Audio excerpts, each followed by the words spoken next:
Prime Minister Narendra Modi will be in Bengaluru just a short while from now, and he will be inaugurating a series of major public transport projects which is poised to reshape the city's connectivity. His schedule will include flagging of 3 Vande Bharat Express trains, inaugurating the yellow line of Bengaluru Metro and laying the foundation stone for phase 3 of the metro network. Visuals नहीं डाले इन्होंने.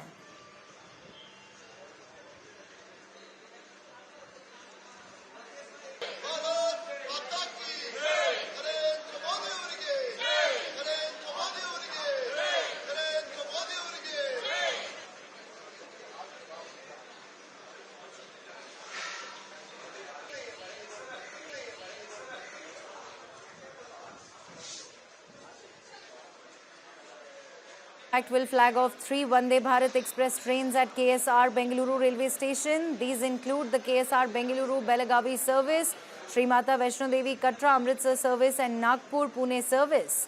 The total number of Vande Bharat trains will now go up to 150 with the inauguration. Prime Minister Modi will then be inaugurating the 19-kilometer long yellow line of Bengaluru Metro from RV Road to Bommasandra, which will connect key residential, commercial and industrial hubs across 16 stations. The project cost around 7,160 crore rupees under phase 2 of the metro project. The yellow line will take Bengaluru's operational metro network to over 96 kilometers, benefiting lakhs of daily commuters. The Prime Minister will also take a metro ride from RV Road to Electronic City, one of the city's busiest IT corridors. He will wrap up his visit by addressing a public gathering in the city.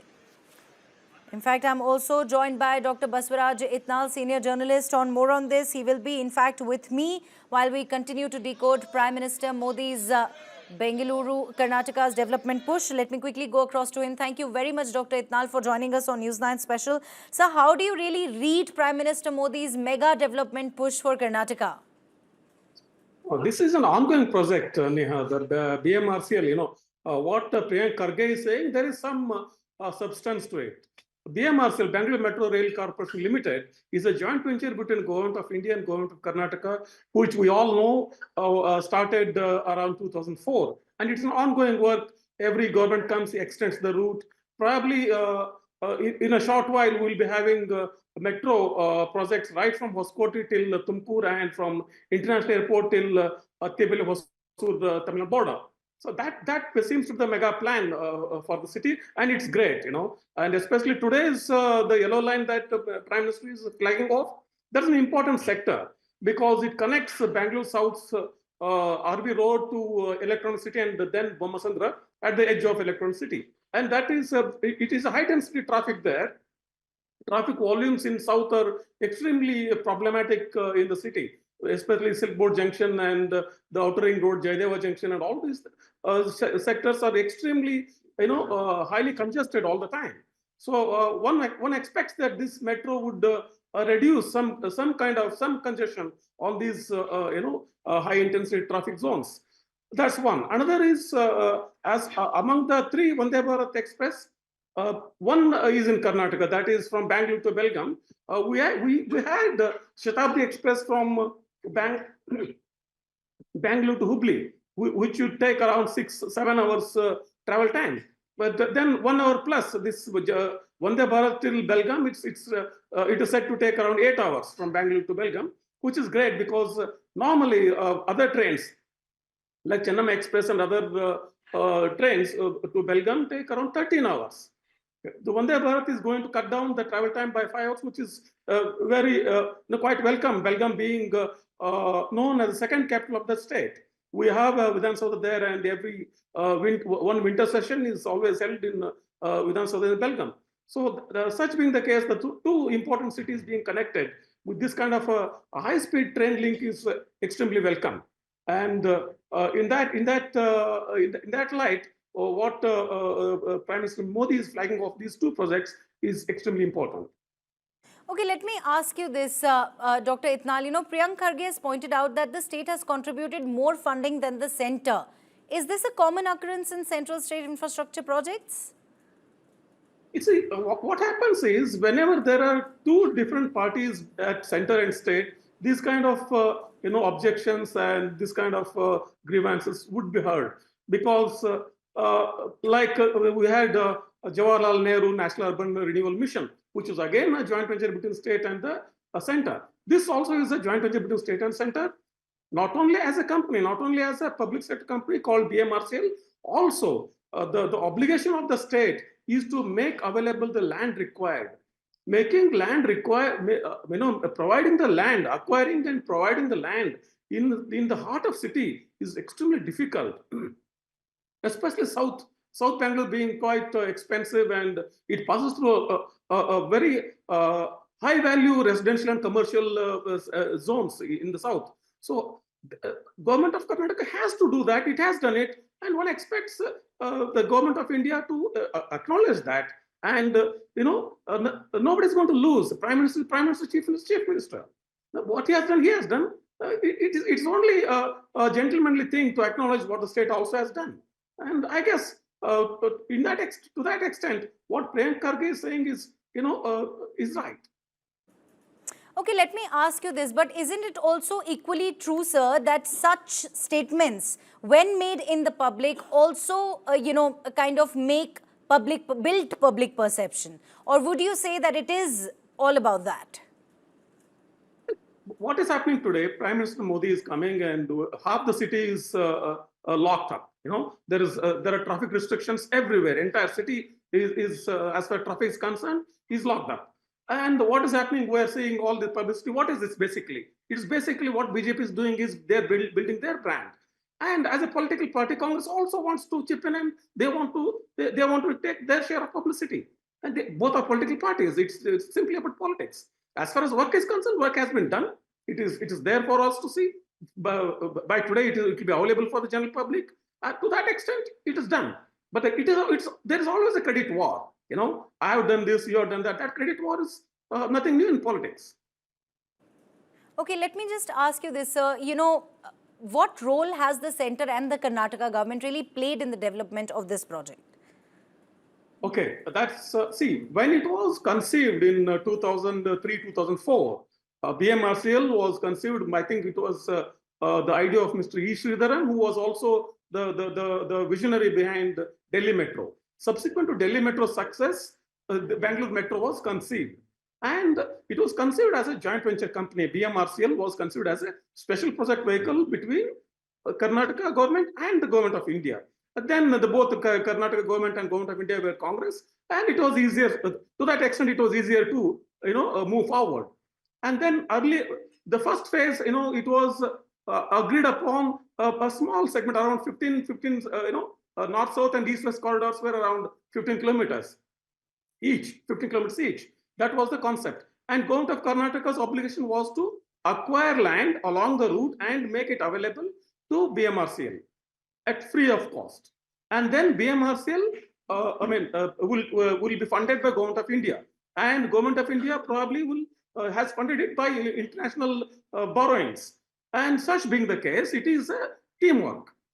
It's a teamwork, and subsequently the subsequent governments of BJP and then the Congress governments, everybody extended the route. And like I said earlier, this might as well, I'll not be surprised if the metro goes till Tumkur, in the north, and till Bangalore airport again in the north. So that is the vision, general vision I keep hearing from even BMRCL officials. So this is a teamwork. And government of Karnataka, in fact, I know for a fact that what kind of difficulties they faced in acquiring land for BMRCL, especially in the south, Jayanagar and Baswangudi and that area, a lot of VIPs stay there. And they themselves had gone to court. They had gone to court and got a stay on the progress. And eventually they got the land, they make it available to BMRCL. All that's fine. But one has to acknowledge these things. The government of India has done commendable job, no doubt about it. BJP government, NDA government has done a commendable job. At the same time, what Karnataka government has done, that needs to be placed on record. That's all I say. All right, sir, before I get into Prime Minister's mega development push for Karnataka, let me, quickly also discuss the political aspects of it like we have been. Does this funding dispute, Dr. Itnal, somewhere also reflect broader issues in the relationship between the Karnataka government and the central government? And where lies the solution? No, this, this kind of a disagreement or dispute between the state and the center has been going on for quite long, Absolutely. ever since Siddaramaiah came to power, and also this spilled over to the neighboring states as well, eventually becoming South versus North divide. And there is data to suggest that most of the southern states do not get their due from the central financial pool, as far as their GST share is concerned, what is due to their the states and all. And BJP unit of Karnataka does little to help the government of Karnataka at the present time. Even during Bommasandra time, they brushed it off. They did not take it up seriously with the government of India, that the state's due is not duly paid, in time, and also to the extent of amount that is due to the state. And then there had been changes in the formulae about the share of the states, and all that debate is a wider debate. But this also fits into that larger picture, because it cannot be only the center. If only center government has to do everything, then we don't need state governments. It's a federal cooperative republic we have. So in this kind of scenario, states have to be heard, states' grievances have to be heard, and states' contribution has to be acknowledged by the center. Center cannot be bulldozing like this. It's for all of us to see. Today, what is happening? It's only Modi.